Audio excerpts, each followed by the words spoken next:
Muy buenos días. En el día de hoy vamos a ver el video de finalización del módulo de aprendizaje y control motor de la especialidad de acondicionamiento físico en salud de la Universidad Libre Seccional Barranquilla en el periodo 2021, primer semestre. Estuvimos bajo la tutoría del profesor John Umbarila, al cual le damos todos nuestros compañeros, en especial mi persona, pues las gracias por habernos brindado sus conocimientos y hacernos entender. Muy buenos días. En el día de hoy vamos a ver el video de finalización del módulo.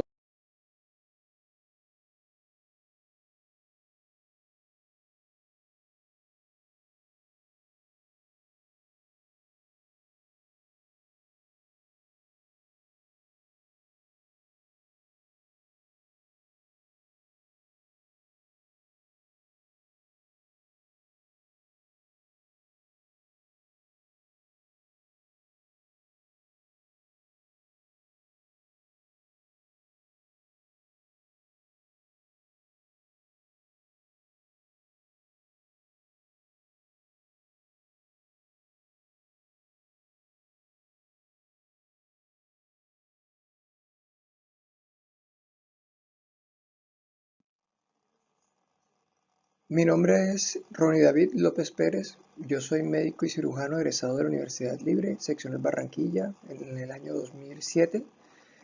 Cursé pues con diplomados en actividad física y entrenamiento muscular en el Politécnico Superior de Colombia en el 2021 y actualmente soy especialista en formación en acondicionamiento físico en salud de la Universidad Libre Seccional Barranquilla 2021.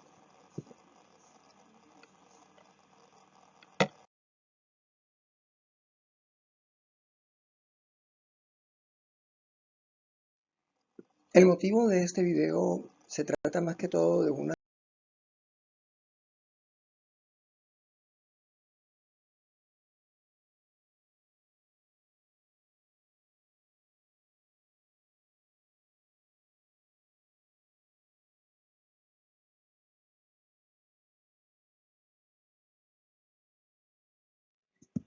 Bueno, empezamos viendo lo básico pero fundamental que son los conceptos, como lo de qué es el aprendizaje, qué es la capacidad que tiene eh, el cerebro y el ser humano para adaptarse a los cambios que ocurren en el entorno, ¿sí?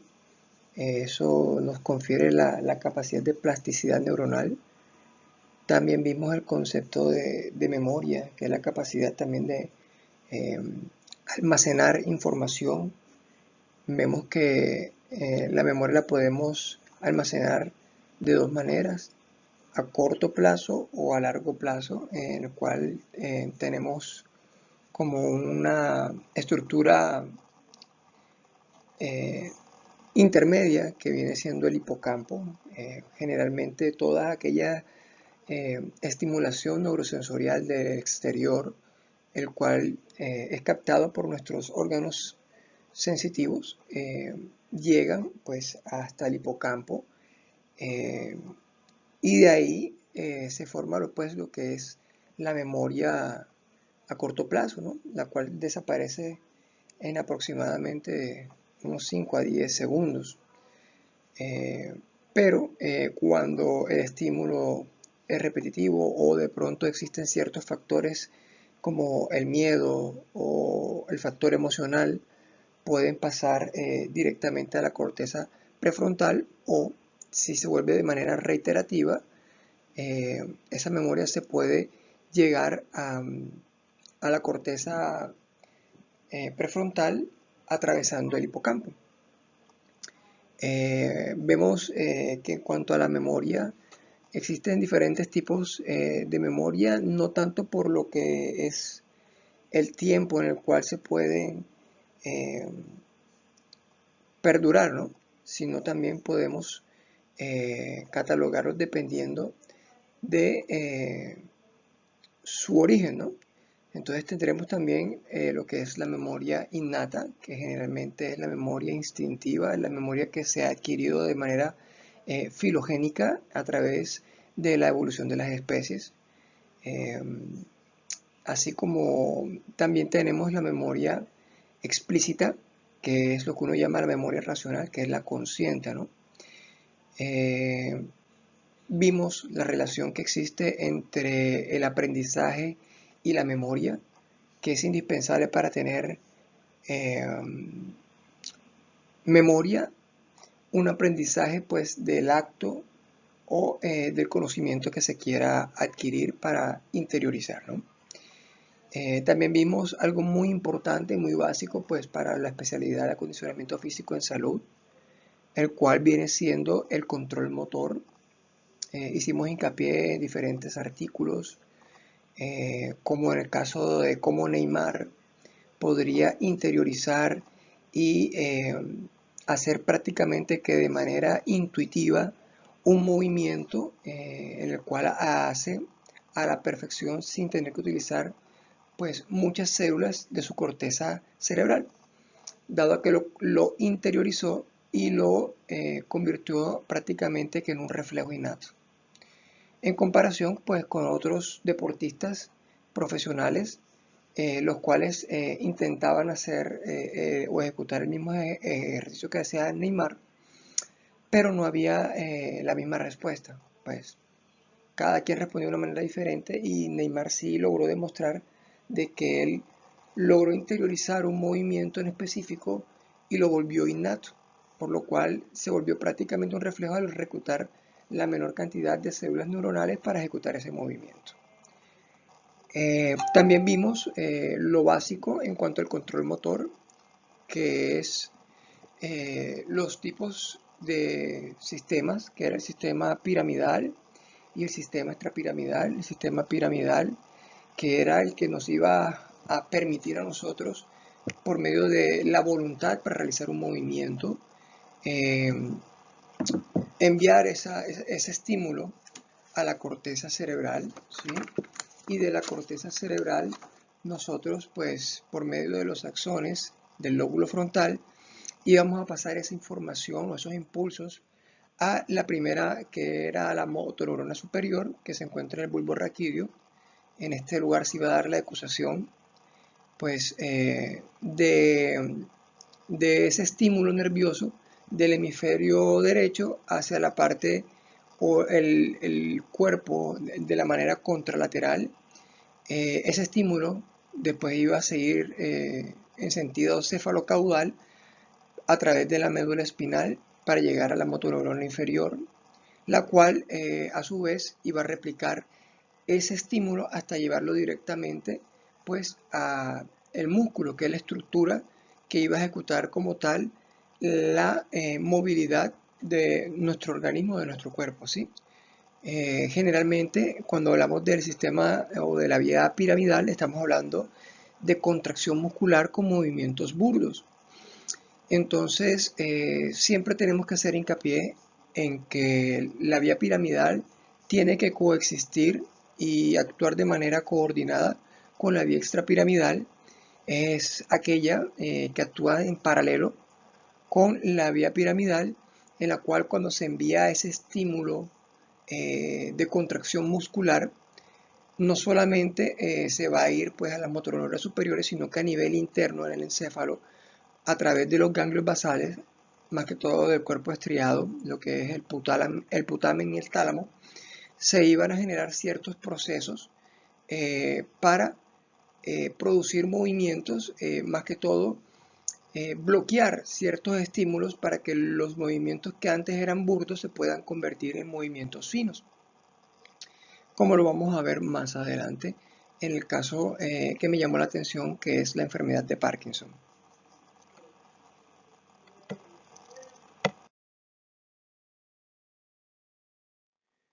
Bueno, pues como veníamos comentando hace poco, el control motor depende pues del estímulo o la voluntad para realizar algún tipo de movimiento. Tenemos las dos vías, la vía piramidal y extrapiramidal, las cuales actúan de manera simultánea por medio de ese primer estímulo o impulso en el cual se va a generar por el lado de la vía extrapiramidal una estimulación a nivel de la corteza motora. Esa corteza motora va a llevar ese estímulo también a su vez hacia los ganglios basales, como ya hemos mencionado anteriormente, el cuerpo estriado, núcleo caudado y putamen, y de ahí íbamos a ver también dos vías, que era la vía directa y la vía indirecta, por acción de una sustancia que es un modulador, un neurotransmisor que es eh, importantísimo para poder definir el bloqueo de ciertos movimientos, los cuales se podrían volver anormales, ¿sí? Impidiendo una funcionalidad eh, en el cotidiano vivir. Como lo veremos más adelante cuando expliquemos lo que es la fisiopatología de la enfermedad de Parkinson. Como veníamos mencionando, la parte de la vía piramidal, los axones de la corteza motora del lóbulo frontal van a generar ese estímulo que va a llegar al bulbo raquídeo, donde se va a dar la decusación. Ahí consideramos que están pasando por la motoneurona superior, la cual tiene la finalidad de comunicar todos esos impulsos nerviosos que llevamos del encéfalo hacia el músculo, la parte más distal. Ellos van a pasar pues por la motoneurona inferior que está a nivel de la médula espinal y generando, como habíamos dicho anteriormente, esa contracción muscular, la cual va a ser generalmente burda y que se volverá fina a medida que intervengan los núcleos basales, ¿sí? Dentro de esos núcleos basales, que son los que afinan el movimiento, tenemos pues el estriado, tenemos también el globo pálido, generalmente de su porción externa, que es dependiente de la dopamina y es la vía indirecta, y la vía directa, que vendría siendo la porción interna. También tenemos otros núcleos como son la sustancia negra compacta, que es la que va a generar en sí la estimulación de la dopamina como modulador para producir estimulación o inhibición a nivel de la vía directa o indirecta de los ganglios basales, y el núcleo subtalámico, que también hace parte pues, de ese sistema de vía directa e indirecta. Todos estos ganglios basales se encuentran ubicados en la porción medial de los hemisferios cerebrales.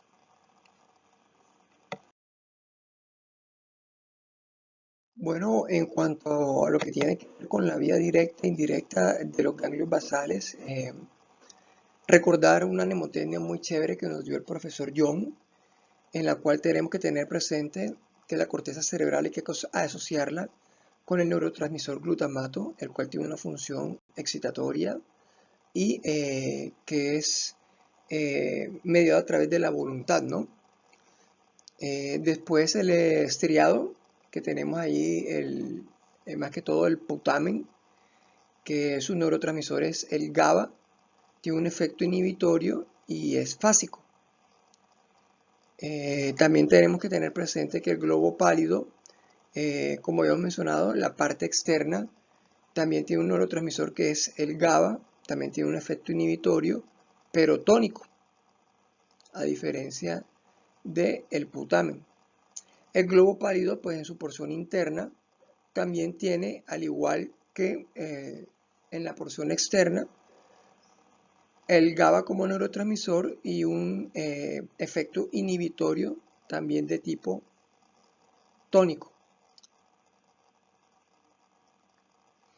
Después tenemos otra estructura muy importante que es el tálamo, en cual tenemos también que su neurotransmisor es el glutamato, la función es excitatoria y es como de relevo, ¿no? Que nos ayuda pues a perpetuar el estímulo para generar contractilidad o movimiento. Por la vía indirecta, pues tenemos lo que es el subtálamo, que tiene como neurotransmisor el glutamato y su función es netamente excitatoria.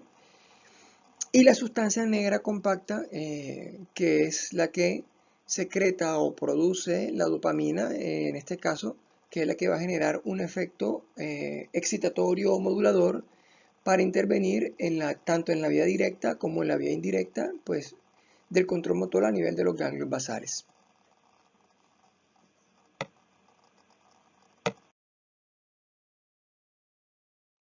Bueno, continuando con lo que tiene que ver con el control motor, como les había mencionado, me llama mucho la atención lo que era la enfermedad de Parkinson. Esta enfermedad de Parkinson se caracteriza por la pérdida progresiva de las neuronas dopaminérgicas, ¿no? Que se encuentran en ciertas zonas o regiones del sistema nervioso central, como la pars nigra compacta, en el locus coeruleus y en los núcleos del RAF y las neuronas del bulbo olfatorio. También podemos encontrarlas en otras partes, como vienen siendo las neuronas colinérgicas, catecolaminérgicas y también las serotoninérgicas, ¿verdad? Esto nos va a llevar más que todo a una incapacidad para poder realizar movimientos de tipo coordinado.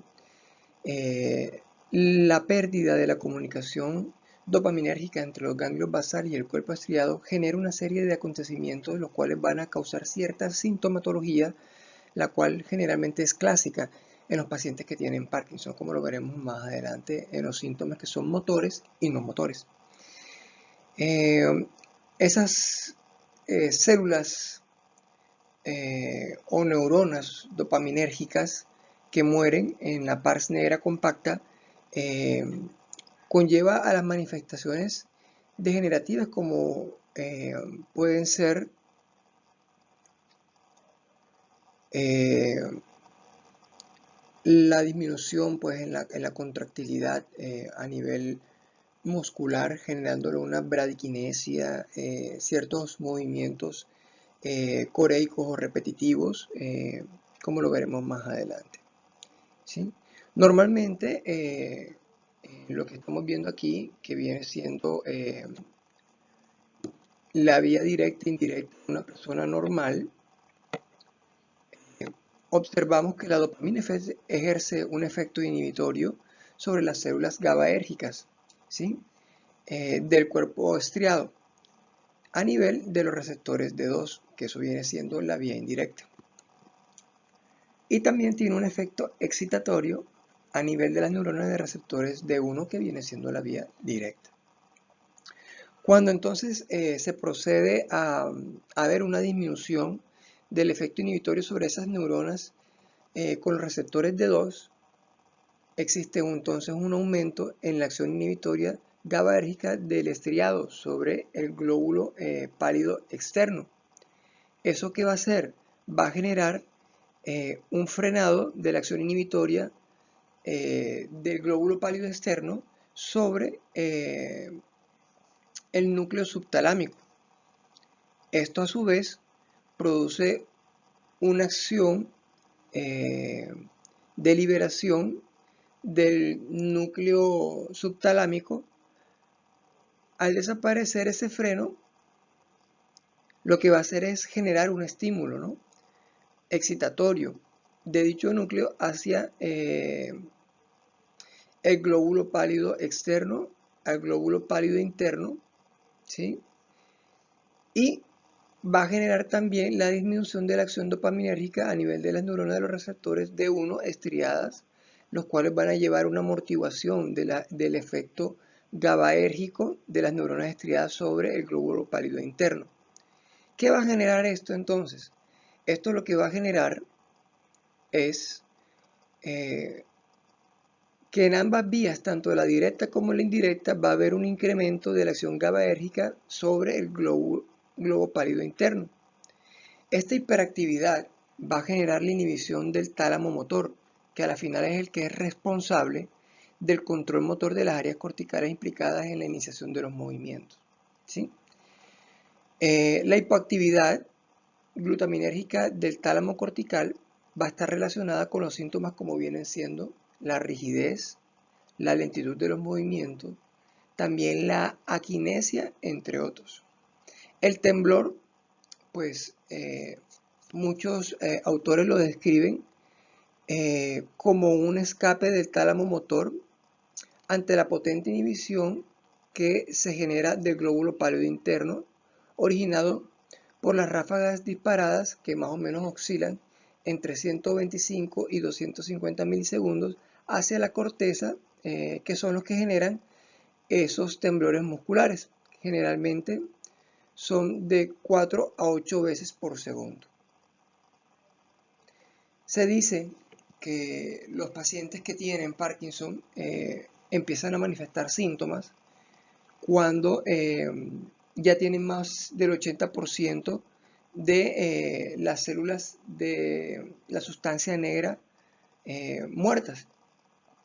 Generalmente esto pasa en las personas que tienen de 65 años de edad o más, aunque últimamente se está viendo una fase temprana en personas mucho más jóvenes.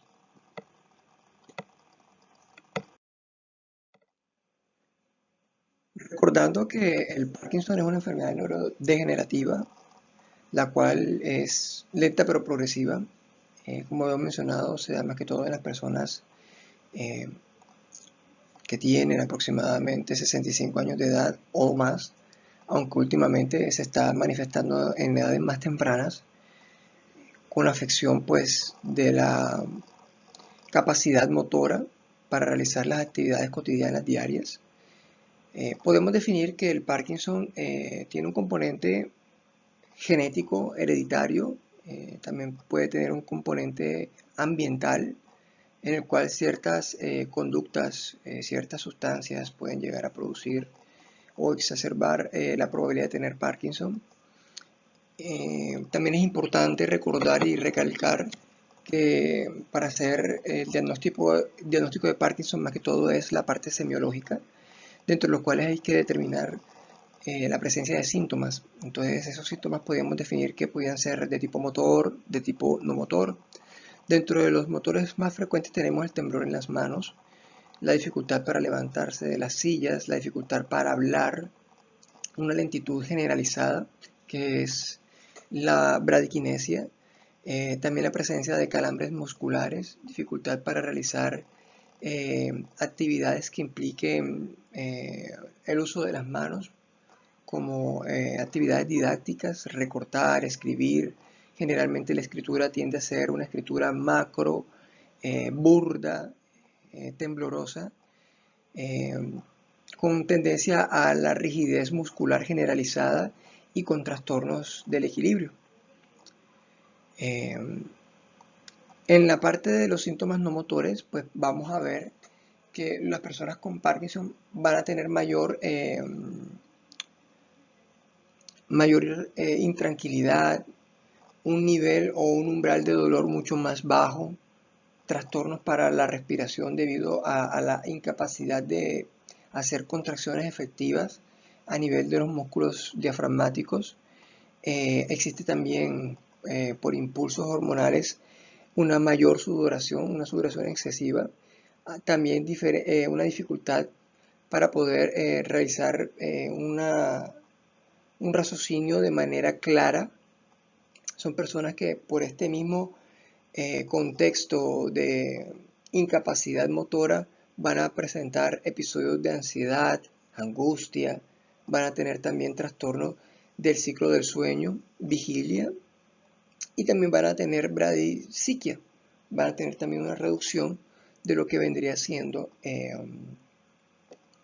el pensamiento, ¿no?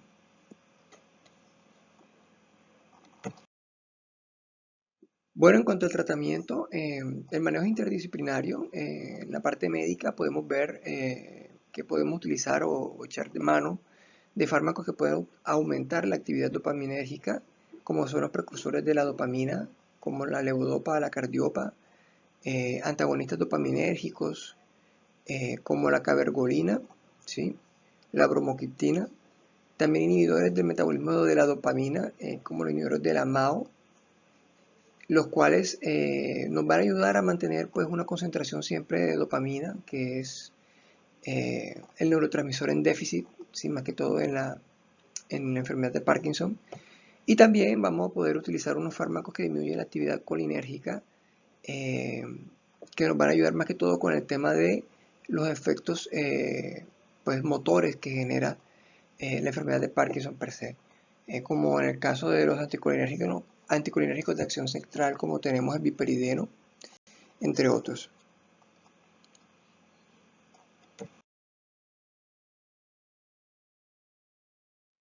Con esta nueva especialidad de acondicionamiento físico en salud, pues tenemos la posibilidad de abordar no solamente de manera motora, sino que también esa actividad física nos va a generar unas mejorías o beneficios en cuanto a la producción también de dopamina.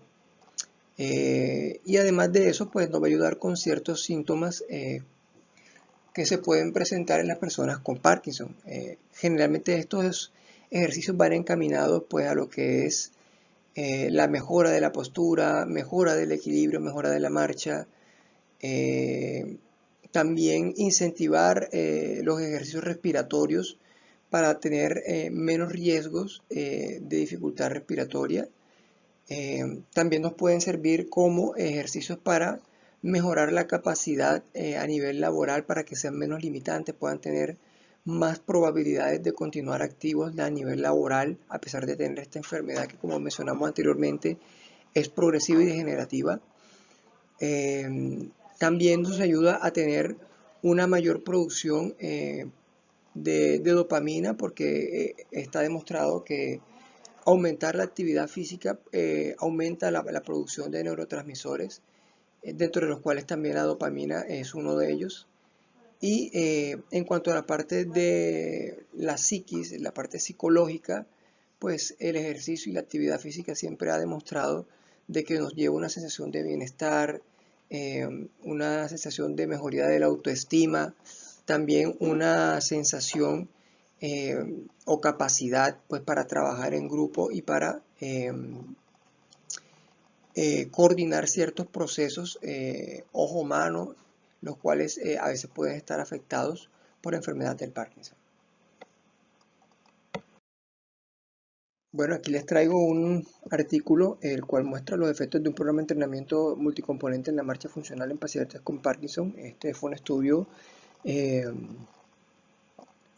de tipo experimental, un ensayo clínico en el cual se tomó una población de 40 personas con enfermedad de Parkinson, las cuales se sometieron a un entrenamiento de 8 semanas con entrenamiento de 60 minutos por semana. Y una vez finalizado este ensayo, pues se llegó a la conclusión de que las 8 semanas de entrenamiento progresivo mejoraron mucho la velocidad y la funcionabilidad en los pacientes con la enfermedad de Parkinson. Entonces nos confirma y nos corrobora de la importancia de hacer actividad física en este tipo de pacientes para tratar de mejorar pues su calidad de vida y pues reducir o a mermar un poco las limitaciones que van a aparecer de manera inherente por la patología. Bueno, aquí les traigo otro artículo, este es de la New England Journal of Medicine, es de diciembre 24 del año 2020, en la revista pues, número 26, en volumen 383, en el cual estábamos hablando del tratamiento ya quirúrgico que se está ofreciendo en la actualidad para aquellos pacientes que tienen la enfermedad de Parkinson con síntomas motoros de tipo asimétrico, ¿no? En el cual se les hizo un estudio randomizado enfocado a lo que era el manejo con ultrasonido a nivel del subtálamo, ¿no?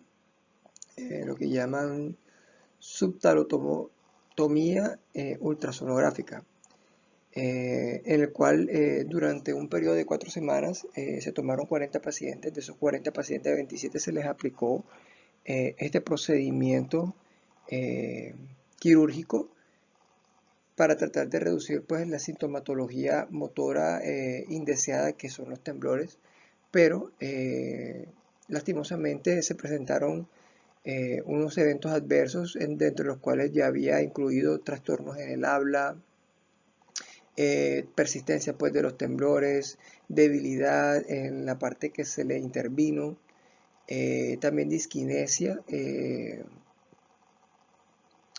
las cuales pues las mencionaban como leves, pero de todas maneras estaban presentes, ¿no? Entonces, hay pacientes que se someten a este tipo de intervenciones con tal de poder reducir los molestos síntomas que produce el Parkinson.